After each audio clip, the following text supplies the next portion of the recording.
Welcome, everyone. This is another exciting episode of the YouTube show and podcast, None of Our Businesses. I'm Ty Carr, and with me is Charlie Zigman. Hi, everybody. And Jack DiMatteo. Greetings. Well, what are we going to talk about today? Hey, Apple employees are leading the charge to ask for more flexible work options. But does what works for Apple really work for everyone else? And we're seeing a decrease in unemployment benefits from many states, but this doesn't seem to be correlating to an increase in job seeking. What? What does that mean? And eBay is eliminating PayPal as a middle person for sellers. They're going to deposit straight into sellers' accounts. But the sellers aren't liking this idea. Finally, Venmo and social finance. Why does this even exist? All right, well, before we get in there, I just want to express to you all how much we enjoy doing this. We hope that you enjoy listening. Hey, download, give us a rating when you download on your podcast. Give us a rating through your podcast networks. Give us a thumbs up and a subscribe at YouTube, and tell your friends and family and neighbors and colleagues and strangers and your pets and everyone else you can about this show, and let's keep it going, okay? All right, well, we're going to kick it off here with Charlie. Take it away, Charlie. All right, so I've got an article we can talk about from Apple Insider, and it's called Apple Employees Ask for More Flexible Remote Work Options. And so what's happened is that Apple's a big user of Slack, the messaging technology, and they have a group inside of there for Apple employees where they can voice opinions on issues and that sort of a thing. And there was a letter raised last Friday, I should say, so it's a week ago now, basically addressed to Tim Cook and to Apple leadership, and it had been penned by about 80 people who worked there. And it was put in an internal Slack channel dedicated for remote work advocates. And what the article basically said is it laid out the opinion of the employees that they didn't want to return back to the way things were quite as much, and that they wanted to be able to still work remote and to be able to have the choice of how they want to manage their work and that sort of thing. And so there's been, they just felt unheard and ignored is what they said in the letter. And so they listed out kind of some formal requests, which I won't go through all of them, but basically they said that they want Apple to consider remote and location flexible work as much as possible. They wanted that to be a team level decision. So it wasn't just that they wanted it to be that teams would have the power to decide on their own what works for their team. And they wanted it to be transparent. They wanted it to be applied in a fair way so that it was, like I said, applied fairly.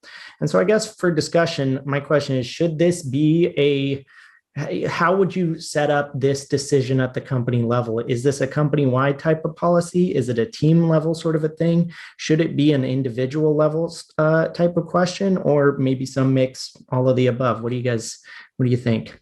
Yeah, I think it really depends on the business and the industry. I don't think it definitely, this is, I mean, it'll sound so cliche, but this is not a one size fits all situation in terms of this. I don't know very much about what goes on the inside of Apple and how they work with each other. But I mean, I can imagine, having worked with other software companies, much smaller, of course, but I can imagine that there's a lot of their work that could be done remotely. And so I think, I think that if that's the case, then I don't prescribe to the notion that companies, HQ or leaders should be forcing people to come into the office. I think there is a theme out there right now that some leaders of companies are saying, well, let's force people to come into the office in order to drive collaboration and to drive discussions with the team members in order to have better innovation. And so I think in the tech community in particular, that would be the commonly cited reason for requiring something like this. But I think that is misguided. I think in terms of how they do it, and then in other industries there may not be much of a choice. I mean, the nature of the work may require in-person collaboration or hands-on work if it's something that is more mechanical or production oriented than digital oriented, right? So that's why I think it probably stands as obvious to us and to our listeners that that what works for Apple doesn't necessarily work for all companies out there. It's interesting the way you frame that with the way it says in the article. They were hurt that they weren't included, and it's, I'm old enough to remember going into the workforce and saying something like that would have been absolutely ludicrous. But I've been around long enough to see it evolve to where a lot more companies will solicit feedback from employees or departments or management, and the thing that always that still kind of bothers me to this day, though, is at some point somebody's getting paid to drive the bus and they have to make that decision.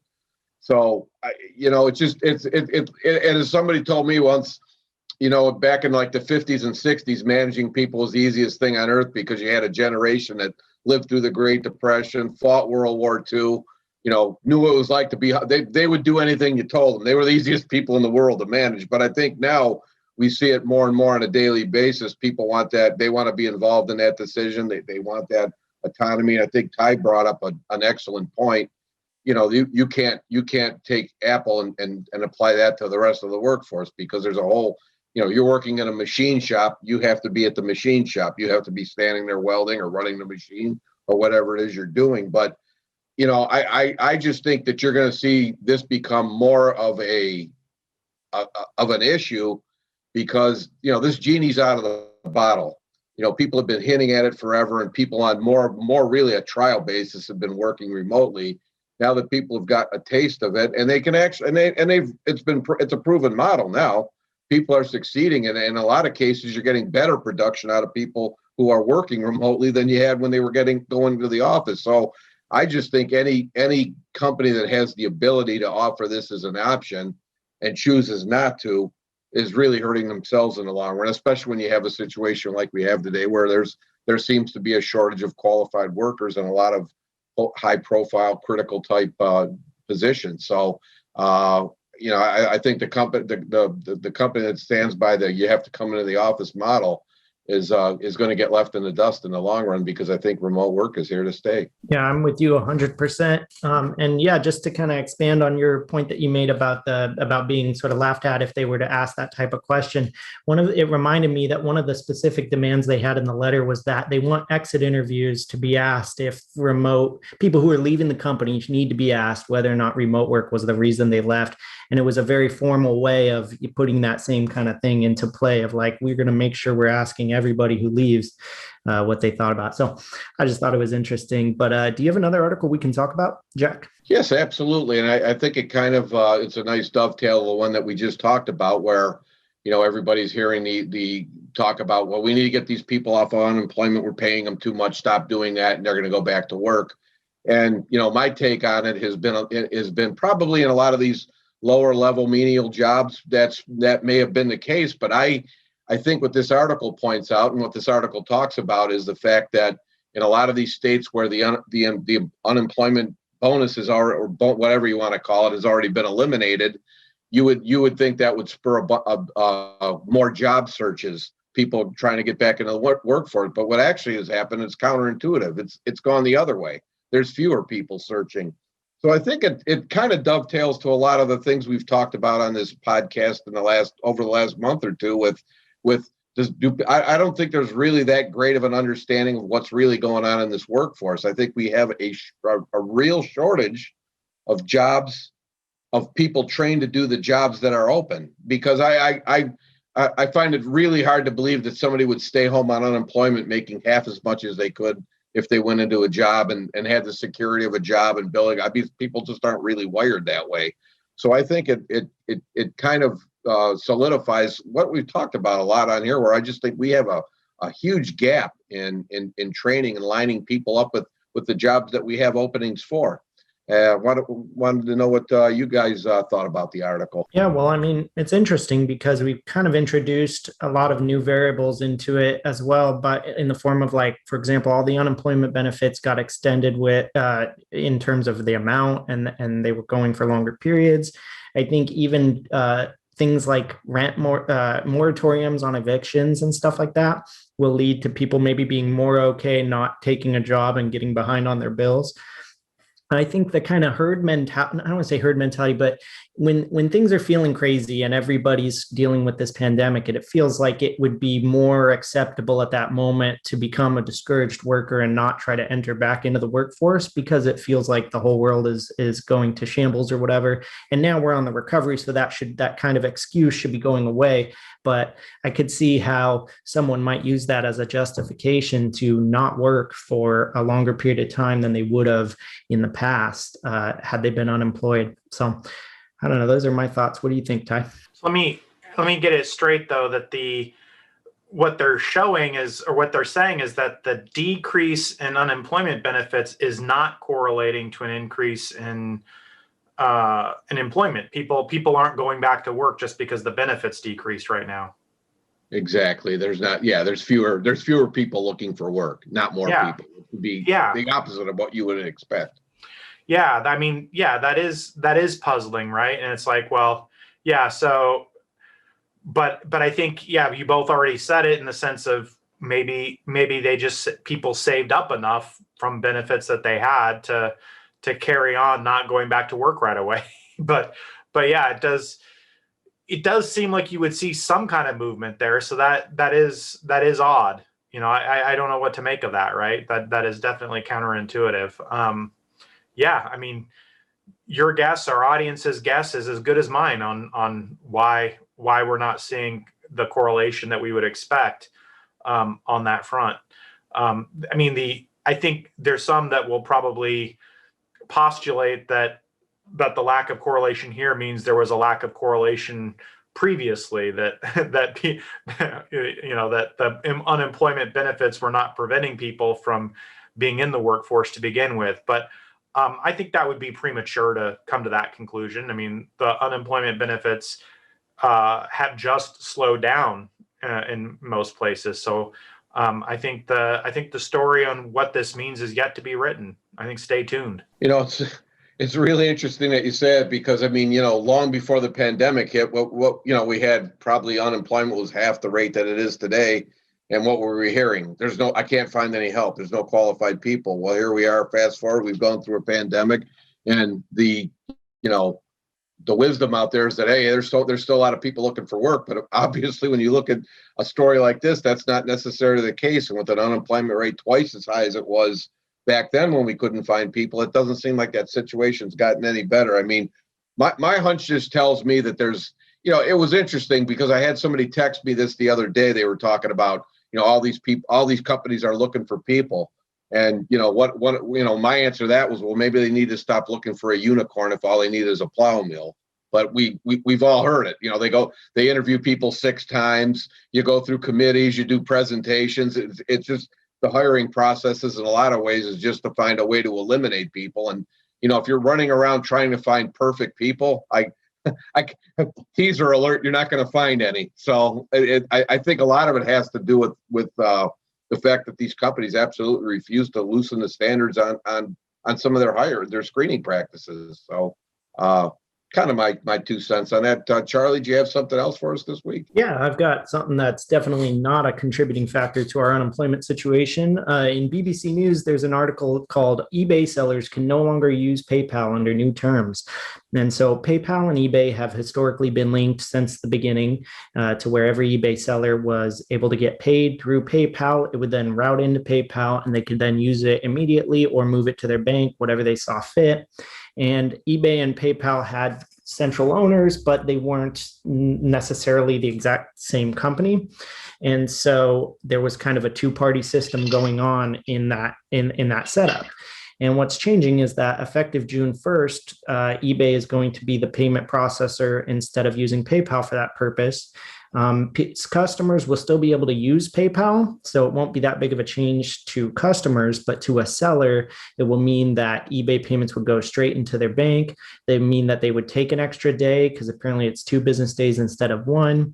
And it means that eBay would have direct access to the seller's bank account, which has plenty of eBay sellers up in arms and outraged because they've been seeing, for the years that they've been selling on eBay, it's known as a very customer-centric venue.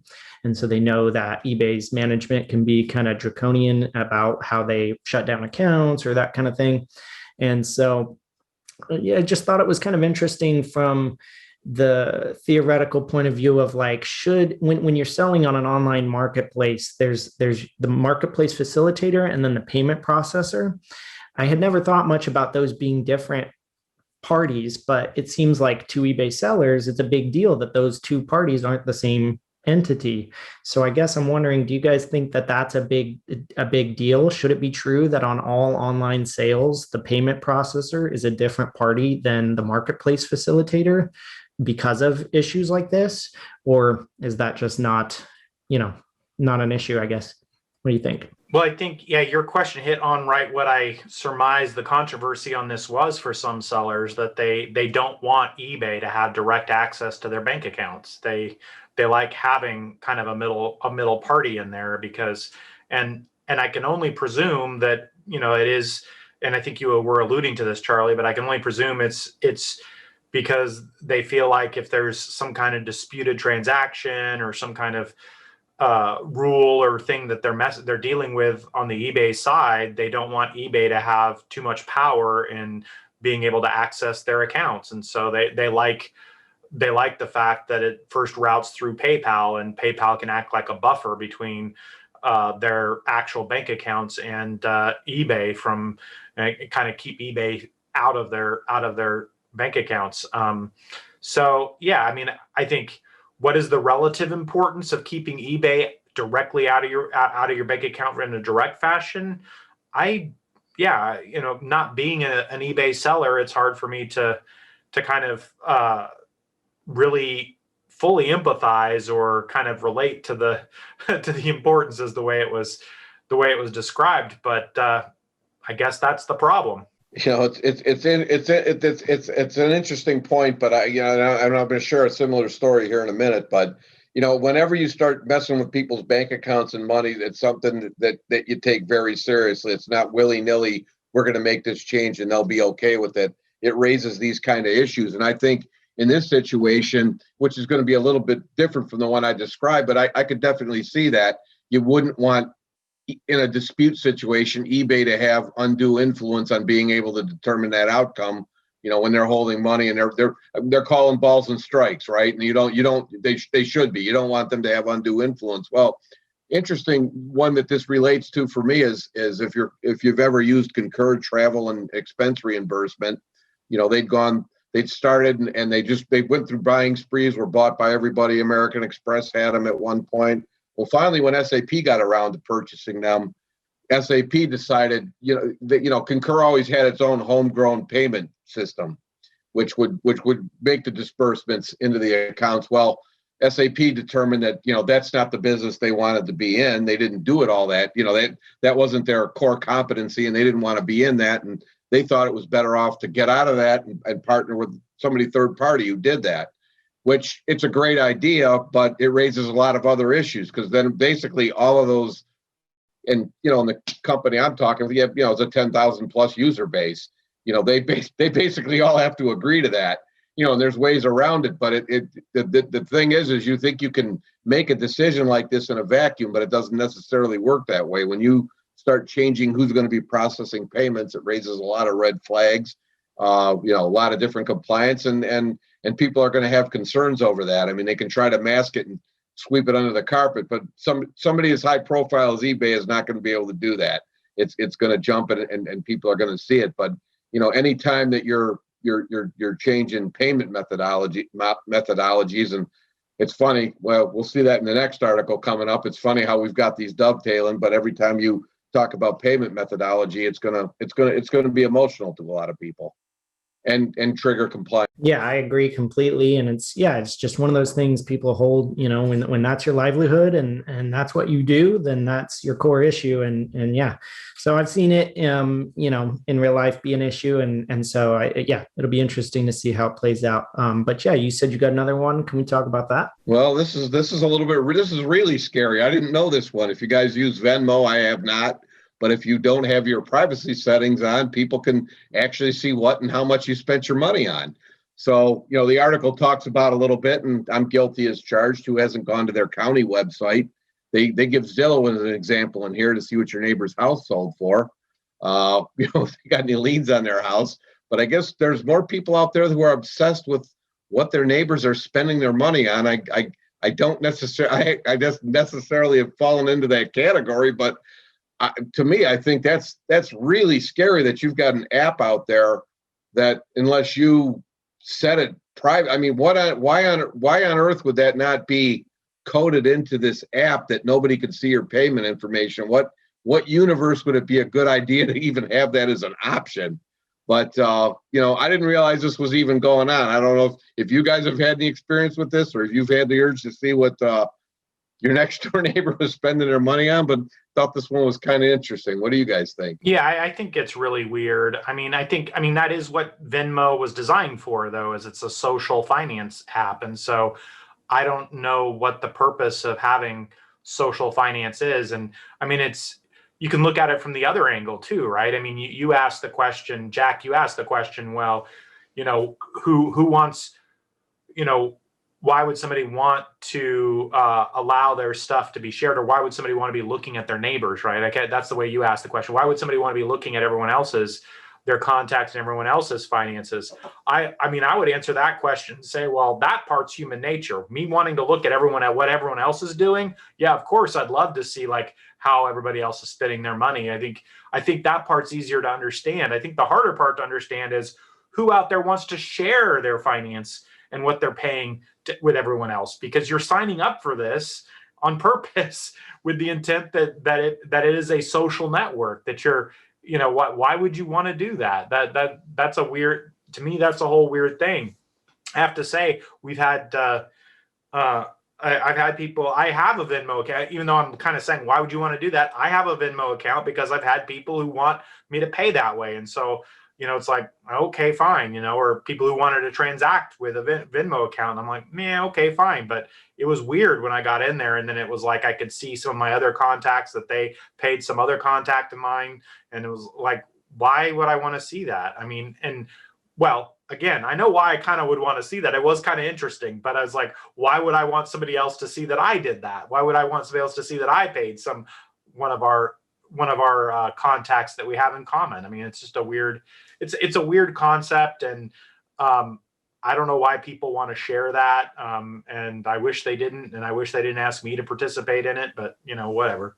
Yeah, everything at the individual level with this just seems weird. I don't see why I would want anyone to see my individual transactions and that sort of thing. The only kind of like counterpoint I can think about is like on a retirement site, when you log in, it'll like let you see how you're doing comparison to your peers. And so that anonymized, aggregated data, and then like setting benchmarks and comparing against those, I think that makes sense, but that doesn't really quite sound like what's happening here when we're talking about specific people's Zelle transactions and that sort of thing. So yeah, I have no use for it. I would say that the only reason people would use it is if they trick you into using it by making it the default and forcing you to opt out in the settings, which sounds like maybe the approach they did take. But yeah, it's not a very good reason. You almost wonder who's got so much time on their hands. They go to develop a social app and they land on this. It's like, I don't know why you'd want to develop a social app around seeing what, allowing people to see what you're spending money on. But